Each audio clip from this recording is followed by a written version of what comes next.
اللہ رب العزت کا بے پناہ فضل، احسان اور شکر ہے کہ جس رب ذوالجلال نے مجھے اور آپ کو رمضان المبارک کی عبادتیں کرنے کی توفیق عطا فرمائی، رمضان المبارک کی بابرکت ساعتیں حاصل کرنے کے بعد آج میرے رب نے مجھے اور آپ کو خوشی کا دن دیکھنا نصیب فرمایا۔ آج کا دن، عید کا دن، مسلمانوں کے لیے، اہل ایمان کے لیے، اہل اسلام کے لیے عظیم الشان مبارک خوشیوں والا دن ہے۔ اور مسلمانوں کے لیے میرے رب نے شریعت کے اندر عبادتیں کرنے کے بعد خوشیاں منانا شریعت کی حدود کے اندر یہ مستحب قرار دے دیا ہے۔ آپ علیہ الصلوۃ والسلام نے، آپ کے صحابہ نے، تابعین نے، تبع تابعین نے باقاعدہ طور پر عید الفطر اور عید الاضحیٰ کی خوشیاں منائی ہیں۔ میرے اللہ آپ کو اور مجھے اپنے پیاروں کے ساتھ ایسی ہزاروں عیدیں دیکھنا نصیب فرمائے۔ عید کا دن خوشی کا دن ہے، اور خوشی کیسے منائی جائے؟ خوشی کے منانے کے لیے اجتماعیت ہوا کرتی ہے، انفرادیت میں کبھی خوشیاں نہیں ہوا کرتی۔ خوشیاں ہمیشہ اجتماعیت میں ہوتی ہے۔ خوشی تب ہوتی ہے جب کسی کو ملا جائے، کسی کو کہا جائے، کسی کے ساتھ بات کی جائے۔ جو اکیلا بیٹھا ہے وہ کس سے خوشی کا اظہار کرے؟ اجتماعیت کی سب سے بڑی بات آپ یہ دیکھ لیں، میرے رب نے عید الفطر اور عید الاضحیٰ کو خوشی منانے کی ابتدا باقاعدہ ایک اجتماع کی شکل قرار دے دی ہے۔ عید الفطر میں بھی مسلمان نماز فجر کے بعد اجتماعی طور پر جمع ہوں گے، باقاعدہ طور پر رب ذوالجلال کی تسبیح اور تقدیس کریں گے، اور اس کے بعد پھر خوشی کا اظہار۔ عید الاضحیٰ میں بھی مسلمان نماز فجر کے بعد جمع ہوں گے، اجتماعی طور پر رب ذوالجلال کی حمد کریں گے، اور اس کے بعد پھر خوشی کا اظہار ہوگا۔ اجتماعیت کو برقرار رکھنے کے لیے، خوشیوں کا اظہار کرنے کے لیے چند چیزیں انتہائی اہم ہوا کرتی ہیں۔ ان چیزوں پر اگر عمل کر لیا جائے تو پھر عید کی خوشیاں دوبالا ہو جاتی ہیں، اور ہوتی بھی شریعت کی حدود میں ہیں۔ پھر خوشی منانے کا مزہ بھی آتا ہے، اور خوشی منانے کا مقصد بھی پورا ہوتا ہے۔ ان چیزوں کے اندر سے چند چیزوں میں سے سب سے پہلی چیز جو خوشی منانے کے لیے عید کے دن کے لیے انتہائی اہم ہے، وہ کیا ہے؟ انسان کو اجتماعی طور پر درگزر کا معاملہ کرنا چاہیے، اجتماعی طور پر تحمل کا مظاہرہ کرنا چاہیے، اجتماعی طور پر وہ حلم کا اظہار کرنا چاہیے۔ میرے رب کی بھی صفت ہے نا، وَقَانَ اللَّهُ عَلِيمًا حَلِيمًا، میرا رب بڑا بردبار ہے، میرا رب بڑا برداشت کرنے والا ہے، میرا رب بڑا تحمل والا ہے۔ اجتماعی معاملات میں ہوتا ہے، مزاج کے خلاف باتیں آتی ہیں، مزاج کے خلاف احکامات بھی آتے ہیں، سہ جانا، برداشت کر جانا یہ خوشی کا سبب بنتا ہے۔ آپ علیہ الصلوۃ والسلام کے پاس ایک مرتبہ ایک نوجوان کو پکڑ کے لایا گیا۔ نوجوان کیا تھا؟ اس نے جرم کیا تھا، وہ کسی کے باغ کے اندر داخل ہوتا ہے نا، کھجوروں کے باغ میں چلا گیا یا کسی اور چیز کے باغ میں، کوئی پھل اسے پسند آ گیا، مالک کی اجازت کے بغیر اس پھل کو توڑتا اور توڑ کے کھا لیتا۔ اب مالک سے اجازت لینا وہ تو انتہائی ضروری ہے، بغیر اجازت کے کسی کی کوئی چیز استعمال کرنا یہ تو شریعت میں جائز ہی نہیں ہے۔ ایک مرتبہ پکڑا گیا، باغ کے مالک نے رنگے ہاتھوں پکڑ لیا، پکڑ کر کے میرے پیغمبر کی دربار کے اندر لے آیا۔ آپ علیہ الصلوۃ والسلام کے سامنے آیا۔ اب وہ بچہ، وہ نوجوان جس نے جرم کیا اور جرم کے اندر رنگے ہاتھوں پکڑا گیا، اقرار جرم بھی کر لیا، فرد جرم بھی عائد ہو گئی، اب پیغمبر کی دربار کے اندر تر تر کانپ رہے، پتہ نہیں میرے ساتھ کیا ہوتا ہے۔ میں نے جرم تو کیا مالک کی اجازت کے بغیر، مدعی موجود ہے، مدعا موجود ہے، قاضی میرے پیغمبر اپنی دربار کے اندر جلوہ فروز ہیں، اب وہ پریشان ہے، پتہ نہیں معاملہ کیا ہوتا ہے۔ آپ علیہ الصلوۃ والسلام نوجوان سے پوچھتے ہیں، بیٹا آپ نے یہ کھجوریں مالک کی اجازت کے بغیر توڑی؟ جی یا رسول اللہ توڑی۔ آپ کو نہیں پتا کہ شریعت کے اندر مالک کی اجازت کے بغیر کسی کی کوئی چیز اٹھانا یا استعمال کرنا درست نہیں ہے؟ سر جھکا کے بیٹھے۔ میرے پیارے پیغمبر نے دیکھا کہ معاملہ بڑا آگے بڑھ چکا ہے، یہ بندہ پشیمان ہے اور تھر تھر کانپ رہے۔ میرے پیغمبر نے اس کو قریب کیا اور قریب کر کے بڑے محبت سے اپنے نبوت والا ہاتھ اس کے سینے پر پھیر دیا۔ نبوت کا ہاتھ سینے پر پھیر کر بڑے پیار سے دست شفقت پیغمبر نے سر پر رکھا اور محبت سے سمجھایا، دیکھو مالک کی اجازت کے بغیر چیز کا استعمال کرنا درست نہیں ہے۔ میں رب سے دعا کرتا ہوں اللہ اس نوجوان کے فقر کو ختم کر دے، اللہ اس نوجوان کی غربت کو ختم کر دے۔ لیکن آپ سے بھی درخواست ہے، آئندہ آپ کبھی کسی کے باغ کے اندر جاؤ تو بنا اجازت کے چیز استعمال نہ کرنا۔ ہر روایات کے اندر لکھا ہے، احادیث کی کتابوں کے اندر لکھا ہے، میرے پیغمبر نے سمجھانے کا انداز وہ اختیار کیا، اتنا پیار دیا، اتنی محبت دی۔ وہ نوجوان جس کے دل میں پیغمبر کی محفل کا خوف تھا، جو پیغمبر کی محفل میں آتے ہوئے تھر تھر کانپ رہا تھا، میرے پیغمبر اس کے لیے دعا کرتے ہیں، وہ اٹھ کے چلا جاتا ہے، اپنی بستی کے اندر پہنچتا ہے، بستی کے کنارے پہ کھڑے ہو کے اعلان کرتا ہے، لوگوں آج میں اس کی دربار کے اندر سے آیا ہوں جو اتنا بڑا مہربان ہے، میری غلطی ہونے کے باوجود، اقرار جرم کر لینے کے باوجود، فرد جرم عائد ہونے کے باوجود اس نے میرے خلاف سزا کا فیصلہ نہیں کیا، بلکہ مجھے محبت سے سمجھایا ہے۔ میں نے اتنا نورانی چہرہ نہیں دیکھا۔ چلو اس پیغمبر کی دربار کے اندر چلتے ہیں جو اتنی محبتوں سے نوازتا ہے، آؤ چل کر اس کی تعلیمات سنتے ہیں۔ رب کعبہ کی قسم روایات کے اندر آتا ہے، وہ لڑکا میرے پیغمبر کے سمجھانے کے بعد جب واپس آیا تو 300 لوگوں کو اپنی بستی اپنے خاندان کو لاتا ہے، میرے پیغمبر کے قدموں میں آ کر سارے کلمہ پڑھ کر مسلمان ہو جاتے ہیں۔ خوشی برداشت سے آتی ہے، خوشی تحمل سے آتی ہے۔ آپ علیہ السلام بیٹھے مسجد نبوی کے اندر، یوں میرے آقا ایک انداز بتا رہا ہوں، اللہ مجھے اور آپ کو وہ مقام دیکھنا نصیب فرما دے۔ مسجد نبوی کے اندر گویا اپنے منبر اپنے مصلی کے اوپر بیٹھے ہیں، صحابہ سامنے بیٹھے، آپ علیہ السلام صحابہ سے واعظ فرما رہے۔ ایک دیہاتی آتے اور دیہاتی آ کے نا اپنی چادر لے کے آتے میرے پیغمبر کی گردن کے اندر ڈال دیتے ہیں، اور گردن کے اندر چادر ڈال کے پھر اس کو چادر کو دونوں ہاتھوں سے زور سے کستا ہے۔ میرے پیغمبر کی یہاں گردن مبارک پہ نشان پڑ جاتے ہیں، پھر زور سے کھینچنے کے بعد چادر کو پکڑے اور زور سے گھسیٹنا شروع کرتے ہیں۔ آپ علیہ السلام کے صحابہ فرماتے ہیں یہ معاملہ اتنا آنن فانن ہوا نا، اتنا اچانک ہوا، ہمیں سمجھنے کا موقع ہی نہیں ملا۔ ہم نے تو جیسے دیکھا جھپٹے اتنی دیر میں پیغمبر کو کھینچ چکا تھا، صحابہ نے پکڑ لیا، پکڑ کے میرے پیغمبر کے سامنے بٹھا دیا۔ آقا پوچھتے ہیں ہاں بھائی کیا کر رہے تھے؟ سر نیچے، میرے اوپر قاتلانہ حملہ کیا، سیدھے سیدھے الفاظ میں قاتلانہ حملہ بنا، خاموش، آپ نے مجھے تکلیف پہنچائی، اب وہ دیکھ رہے کہ ہوتا کیا ہے۔ آپ علیہ السلام پوچھتے ہیں اچھا جانتا ہے اس کا نتیجہ کیا ہوگا؟ مسکرانے لگ جاتے ہیں۔ آپ علیہ السلام پوچھتے ہیں ہنستا کیوں ہے؟ ایک تو قاتلانہ حملہ کر رہے، تکلیف پہنچاتے، جب پکڑا گیا تو پھر سامنے بیٹھ کے ہنستے۔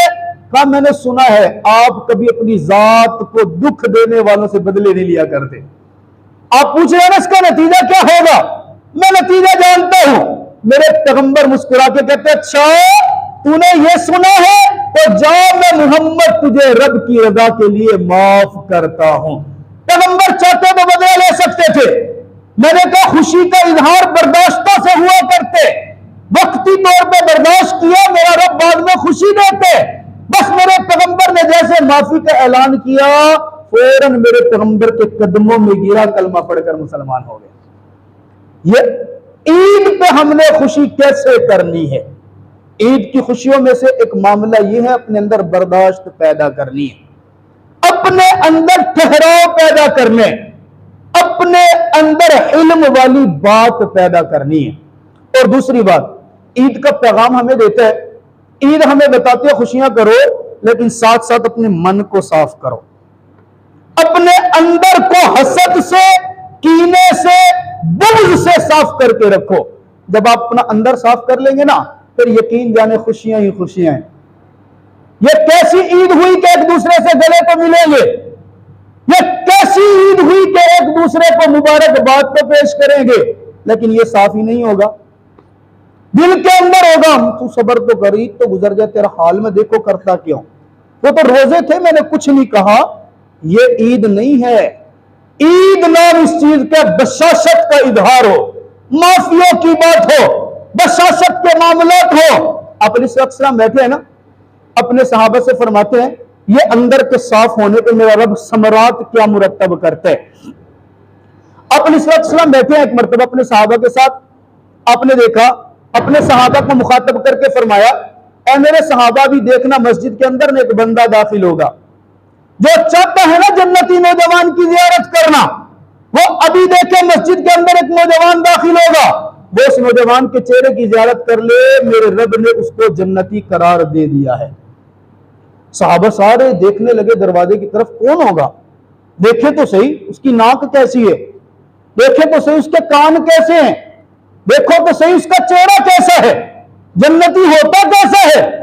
ایک صحابی اندر داخل ہوتے، صحابہ دیکھتے ہیں اس کا چہرہ ہمارے چہرے جیسا، اس کا رنگ ہمارے رنگ جیسا، اس کے ناک کان آنکھیں ہماری جیسی۔ مجلس ختم ہو گئی، اگلا دن میرے آقا پھر بیٹھے ہیں، آپ علیہ السلام بیٹھے ہوئے فرماتے ہیں اپنی گفتگو کو روک کے اچانک اے میرے صحابہ تم میں سے جو چاہتے ہیں جنتی نوجوان کی زیارت کرنا، بھی دیکھنا ایک بندہ داخل ہوگا، جو مسجد میں داخل ہوگا نا وہ جنتی ہوگا، جس نے جنتی کی زیارت کرنی ہے وہ اس کی زیارت کر لے۔ صحابہ فرماتے ہیں پھر دروازے کی طرف متوجہ ہو گئے، 3 دن لگاتار تواتر کے ساتھ میرے پیغمبر کی زبان مبارکہ سے جنتی ہونے کی بشارت پا رہے ہیں۔ اب وہ تو صحابہ تھے نا، نیک اعمال کے اندر بڑی ہرس کرتے تھے۔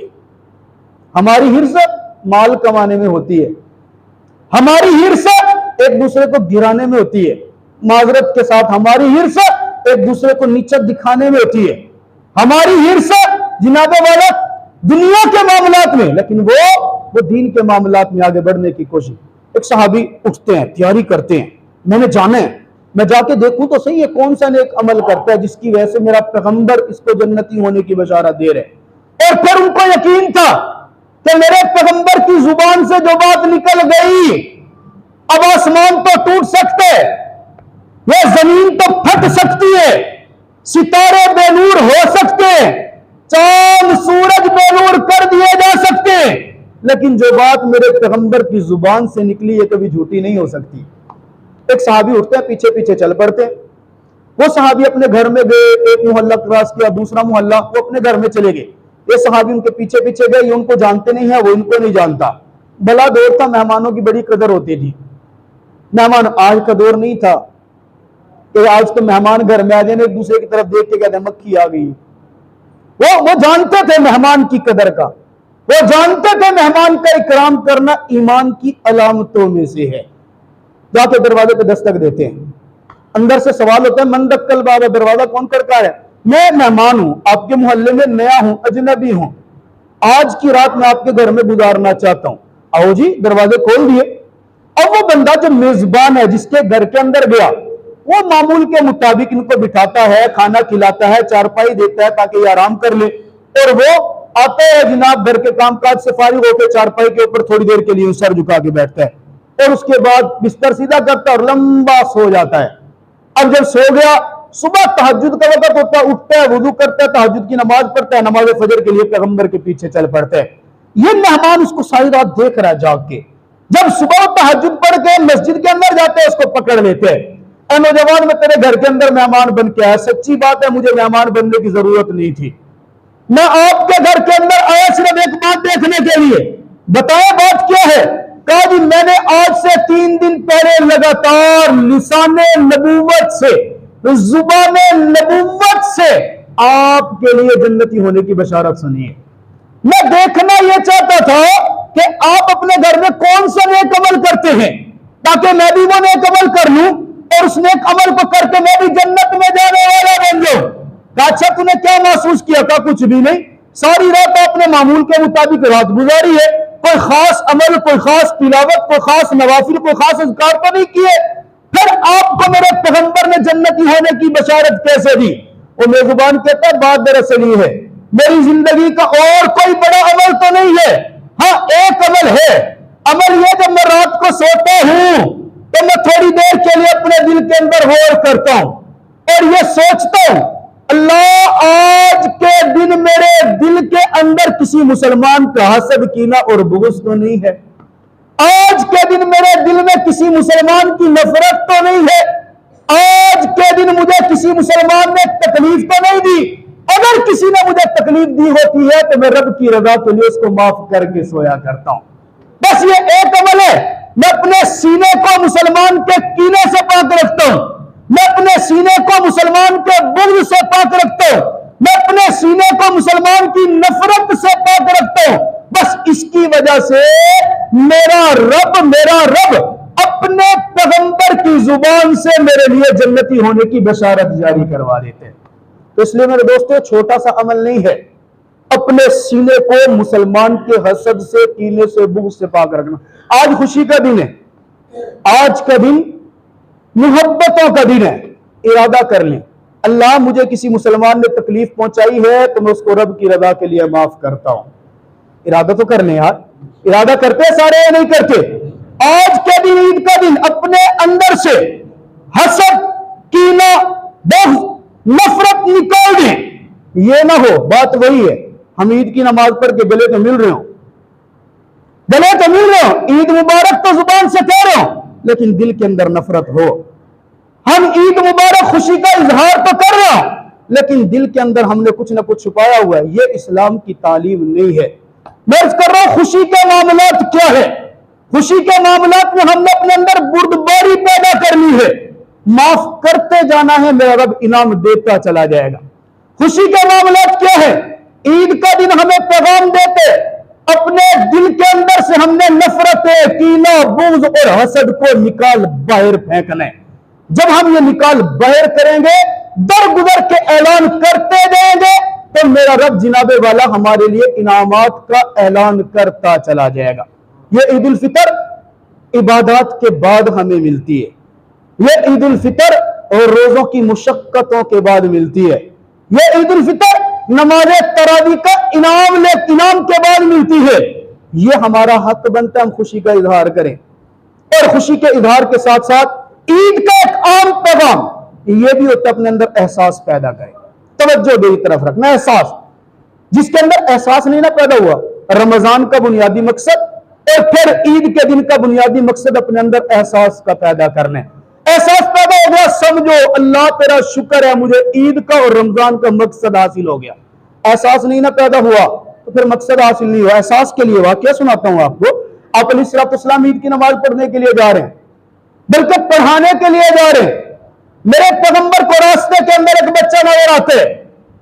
وہ بچہ کیا ہے جناب والا؟ میلے کپڑے ہیں، چہرے کے اوپر گرد و غبار لگی ہے، سر کے اوپر تیل نہیں لگا، نئے کپڑے نہیں پہنے، عید کا دن ہے۔ میرے پیغمبر دیکھتے ہیں بچے کو، دیکھ کے پوچھتا بیٹا تو نے عید کی تیاری نہیں کی، تو نے عید کا سامان نہیں لیا، تو نے کپڑے صاف ستھرے نہیں پہنے، تو نے غسل نہیں کیا؟ بس پیغمبر کی زبان سے یہ الفاظ نکلنے کی دیر تھی، بچہ پھوٹ پھوٹ کے رونے لگا، آنکھ میں آنسو آ گئے، ہچکی بن جاتی ہے۔ پیغمبر پوچھتے کیا ہوا؟ میں نے تو عید کا پوچھا ہے۔ یا رسول اللہ کون مجھے عید کی شاپنگ کراتا؟ یا رسول اللہ کون مجھے عید کے کپڑے لے کر دیتا؟ یا رسول اللہ کون مجھے غسل کراتا؟ کیوں بھائی کیا ہوا؟ یا رسول اللہ میری تو ماں اور باپ دنیا سے جا چکے ہیں، میں تو یتیم بھی ہوں، مسکین بھی ہوں، کوئی ہے ہی نہیں جو میری عید کی تیاری کرے۔ میرے پیغمبر نے سنی انسنی نہیں کی، عید کا پیغام سمجھایا، عید کا مقصد سمجھایا۔ عید کی نماز پڑھانے کے لیے عیدگاہ میں نہیں گئے، میرے پیغمبر وہیں سے اس بچے کا ہاتھ پکڑتے ہیں، فوراً مڑ جاتے ہیں، صحابہ انتظار کر رہے ہیں، چھوڑ دیا۔ مسجد کے اندر مجمع لگا ہوا ہے، عیدگاہ میں مجمع لگا ہوا، نہیں گئے میرے پیغمبر، واپس مڑ جاتے ہیں، بچے کو اٹھاتے ہیں، گھر لے جاتے ہیں۔ عائشہ یا رسول اللہ، وہ جو حسن حسین کے کپڑے ہوں گے نا، ان میں کوئی نیا جوڑا ہوگا، اس بچے کو اپنے ہاتھوں سے نہلانے، آپ پانی ڈالیں گی، میں محمد اپنے ہاتھ سے نہلاؤں گا اور اس کو اس حسن کے کپڑے پہناؤں گا جو عام بچہ نہیں ہے، جس کے بارے میں پیغمبر فرماتا ہے جنتی نوجوانوں کا سردار ہے۔ یہ وہ حسن ہے جس کے بارے میں پیغمبر فرماتے ہیں جنت کا پھول ہے، مجھے اس کے اندر سے جنت کی خوشبو آتی ہے۔ یہ وہ حسن ہے کہ جن کو میرے پیغمبر نے اپنی زبان مبارک چسائی ہے۔ یہ وہ پیغمبر ہے جنہوں نے یہ وہ حسن ہے جنہوں نے میرے پیغمبر کے کندھے مبارک کے اوپر سواری کی ہے۔ آقا ان کے کپڑے اٹھا کے بچے کو پہنا رہے ہیں، صحابہ انتظار کر رہے، تیار کر کے کہتے جاؤ بیٹا عید کی نماز پڑھنے، بچہ نہیں جاتا۔ اب کیوں نہیں جاتے؟ آقا جب پچھلی عید تھی نا، جب میں عید کی نماز پہ گیا تھا تو مجھے میرا باپ اپنے ساتھ لے کر کے گیا تھا۔ آقا تیار تو کر دیا آپ نے، کپڑے تو دے دیا آپ نے، لیکن اب میرا باپ تو میرے ساتھ نہیں ہے، میں جاؤں کیسے؟ اپنی سلسلہ انگلی پکڑتے ہیں، 2 قدم چلنے کے بعد اچھا یہ بتا، پچھلے سال جب تجھے تیرا ابا لے کے گیا تھا عید کی نماز پڑھنے کے لیے تو طریقہ کیا تھا، کس انداز سے گیا تھا؟ یا رسول اللہ میرے باپ نے مجھے اٹھا اور اپنے کندھے کے اوپر بٹھا کے لے کے گیا تھا۔ آپ اسلام فرماتے اچھا تو پھر پریشان نہ ہو، تیرے والد اور والدہ دنیا سے چلے گئے، تجھے مبارک ہو، آج کے بعد میں محمد تیرا والد اور عائشہ تیری ماں بن چکی ہیں۔ میرے پیغمبر اٹھاتے ہیں اور بچے کو اپنے کندھوں پہ بٹھاتے ہیں، نبوت والے کندھوں پہ بٹھا کے عیدگاہ کے اندر عید پڑھانے کے لیے لے جاتے ہیں۔ یہ کیا سبق مجھے اور آپ کو دیا؟ عید کی نماز بھی تاخیر کر دی، بتا دیا کہ عید صرف نام اس چیز کا نہیں ہے کہ نئے کپڑے پہن لینا، عید صرف نام اس چیز کا نہیں ہے کہ گلے مل لینا، عید نام اس چیز کے اپنے یہاں پہ احساس پیدا کرنا۔ دیکھنا آپ کے محلے میں کوئی غریب بچہ رہ تو نہیں گیا، آپ کے پڑوس کے اندر کوئی یتیم بچی رہ تو نہیں گئی، آپ کی گلی کے اندر کوئی ایسا بچہ تو نہیں رہ گیا کہ جس کو بھی عید کی خوشیاں نہیں ملی۔ یہی احساس جگانے کے لیے تو صدقۃ الفطر ہے، یہی احساس بتانے کے لیے تو صدقۃ الفطر ہے کہ عید کی نماز پڑھنے سے پہلے اپنا فطرانہ ضرور ادا کریں۔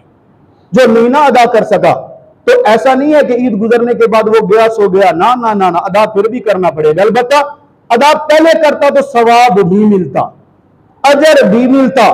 جو رمضان کے اندر کمیاں کوتاہیاں ہوئی ہیں میرا اللہ فطرانے کی برکت سے معاف کر دیتا۔ اب عید کی نماز پڑھ لی ہے، نہیں نہ ادا کر سکا، عید کی نماز کے بعد اس نے فطرانہ وہی ادا کرنا ہے، لیکن ساتھ کراہت اور تاخیر کا گناہ بھی اس کو ملے گا۔ اللہ تعالیٰ مجھے اور آپ کو سمجھنے کی توفیق عطا فرمائے۔ یہ عید ہے، اس عید کے موقع کے اوپر اپنے من کو صاف کر لیں۔ دل کے اندر اگر کسی کے خلاف کوئی نفرت آئی ہے، بغض آیا ہے، کوئی تکلیف پہنچی ہے، رب کی رضا کے لیے معاف کر دیں، درگزر فرما دیں، پھر احساس پیدا کر لیں۔